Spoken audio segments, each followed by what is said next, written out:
So, Eugene, thank you for joining us on our trip down to the Mandalay Bay.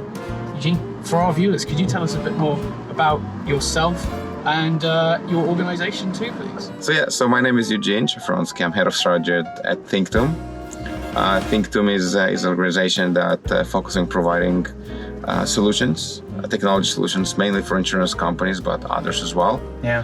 It's really about what we believe our main agenda, our main goal in the industry is allowing, unique customer journeys for people, for different clients and different groups, and on all that in a very personalized manner. It's fair to say that it's always been in the insurance industry, one size fits all.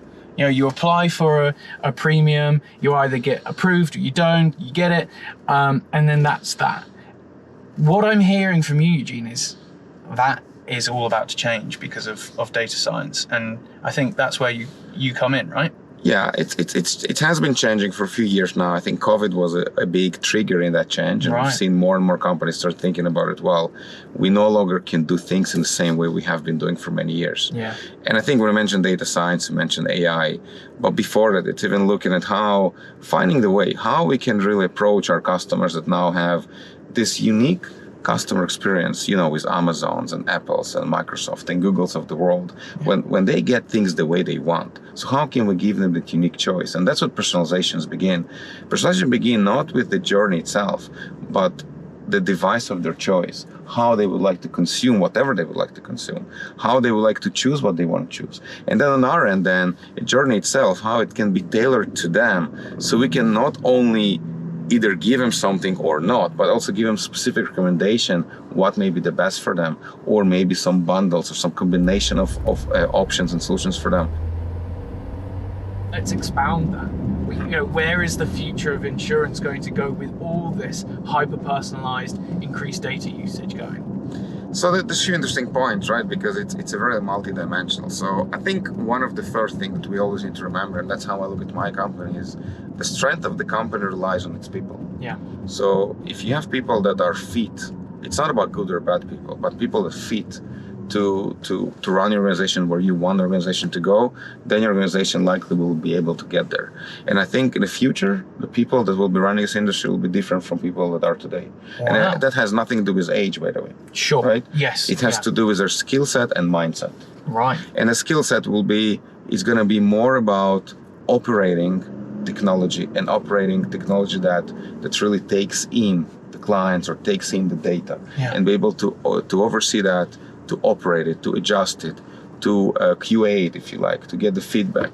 And then the second would be the mindset, right? So we do that to get business, but we also do that to get our future better. Yeah. So then the mindset of these people will be how we can take this data now that we managed to collect, and how we can convert this data into a better products and better customer experience for our future clients, but also maybe better profitability in our business environment, maybe better prices as well, more competitive environment. So all of these elements, it's more of a mindset, and I think this is going to be a big thing. And if industry can connect these two, this is going to be the future we want. The insurer that does that will have the winning ticket. Yeah, but it will take lots of patience. Yeah. And again, it's a change, right? And every change, it's a painful change, and it takes time.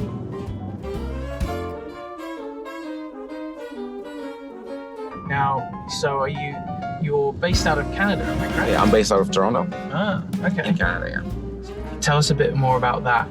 Where does thinktum sit in that kind of nexus of new Canadian talent? Yeah, so I think that when it comes to Canada in general, thinktum based of Waterloo. So Waterloo is probably an hour from Toronto. Okay. And it's the home of Waterloo University, or University of Waterloo, which is one of the leading universities when it comes to computer science and technology. Yeah. It also been announced as one of the leading artificial intelligence hubs in North America. So we see lots of talent kind of coming in, and many companies operate from that area because of the talent. Yeah. And so we in that area as well, we feel that we have great access to talent through our network in Waterloo and otherwise. And in that way, it allows us to really operate well. Now, when it comes to really how we positioned overall in the industry, Canadian market is not that big of a market, not overly competitive per se. It's the structure of the market. So I think our main focus really in addition to Canada, to also operate here in US. So, as I mentioned, we've kind of talked about the future of insurance, where it's going to go. Where do you guys, with the AI technology, sit in that new world? How are you guys going to adapt? What is it going to mean for the insurers that look at your systems, or even the insurtechs, and know that they're always going to be at the forefront of artificial intelligence by using thinktum?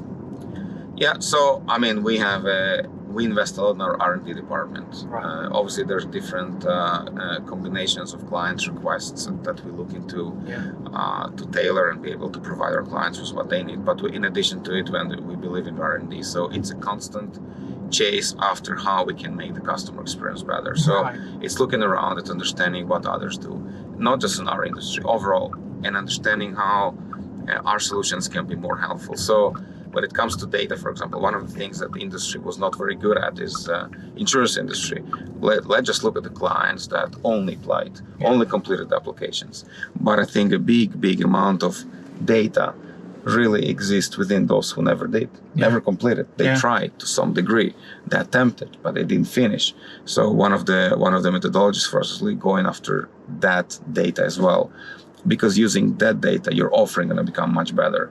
We're firm believers that you have to collect every data, every piece, anything happens around you, and by combining all that can make you better. And obviously using machine learning mechanisms today and then deep learning mechanisms, you can achieve those in much faster manner.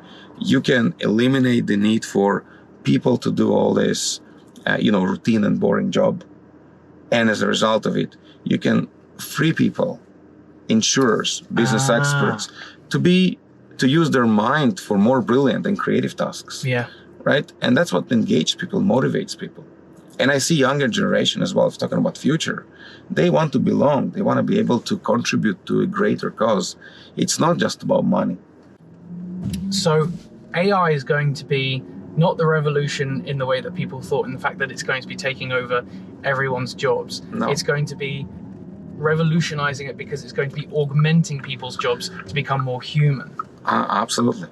And think of AI. People think there's a narrative about AI, or there's misconception about AI maybe. Yeah. That AI is some type of entity that lives on its own and does its own thing. And Skynet, Terminator, iRobot, and all these movies people see, right? But it's nothing like that. AI is merely what human taught it to be. Yeah. What humans program it to be. And even there are some controversies with AI, and even in our industry, a few of those happen. It was because human made mistakes. You're absolutely correct. It's always going to be about augmenting people. It's going to be about making people better. It's not to eliminating people's jobs. It's just making those jobs to perform different tasks. I'm really intrigued as to how insurers can actually get access to your code, and what's the system like, and maybe you can tell us a bit more about behind the scenes then. Yeah, well, the beauty in it that access to us is simple. I mean, we're all available and we can be found on thinktum.ai.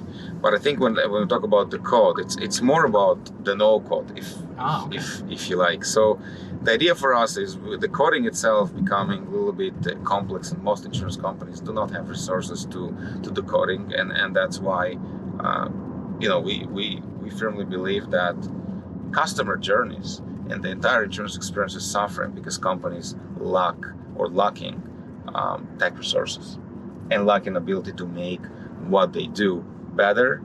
And we can come in and help with that. But we'll not only help with that because we can provide a technical support, we can provide a system for them. They can, from that point, they can make those adjustments on their own or by themselves, or they can at least understand what we do for them, and they can be done in a very fast manner. I've been in the industry enough to tell you that most of the time when something is launched, something is done, it takes a long time until they can change it again. Sure. Even if they know it's wrong, even if they know that it makes mistakes, even if they know they lose business or let in business they don't want. With systems that we build, you can change it today and again tomorrow and change every day if you like. Wow. And it's all going to be fact-based and data-based, not emotional-based. And it makes the entire industry better, because it's not only consumer who enjoys much better experience. It's also companies that can potentially generate more revenue or more profit and get the risks they want in a proper way. And without it, none of it being a black box.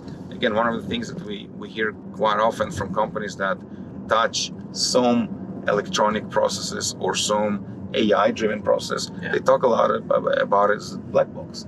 I don't know what happens inside it. I don't trust it. Sure. How can I understand? In our system, it's a glass box. You can see through. You can figure out everything, and you don't need to be a tech person. Now we're nearly, hopefully, going to be pulling up to the Mandalay, which is where ITC is going to be held. Yeah. You know, what are you showcasing at the event? So we have a booth, obviously, in which we're going to showcase some of the demonstrations and some of the new use cases that we came up with. You know, showcase our new partnership with a company called Liva Finance. Okay. It's an organization that's located in Canada and has aspirations to move to US. What makes us unique about this organization, that's again one of those cultural elements for us, is that this organization is taking care of employees from public sector, and specifically from health network. Yeah. And you know, thinking of health network, it's in my mind those are heroes of our day, especially after COVID. And us, you know, partnering with this organization, allowing them or helping them to create, we call it, there's a customer journey that includes many custom journeys in it. And so by using that, those employees will be able to have much easier access to financial services that their existing groups don't provide to them. And they would be able to get quicker to the point they want to get using our platform in that personalized manner. I see. It will allow firm to connect with them. And it's very important because many times those employees, let's say if they retire, they will have only a limited amount of days or weeks that they can get something better, especially if they're a little bit older and specific risk. And with our system, they were able to get there.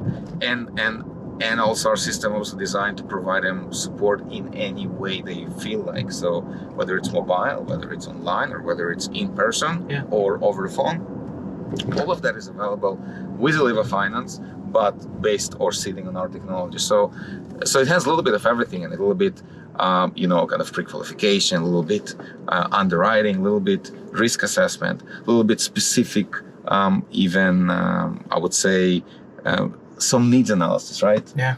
Recommendations. So it's pretty unique, and we're very proud of this specific relationship because it's beyond business. It's really when we able to help a segment and sector that we really, really care about. Well, we're here at the Mandalay, and I'm really looking forward to seeing you on the conference floor. Thank you so much. It was a pleasure. Super. Thank you.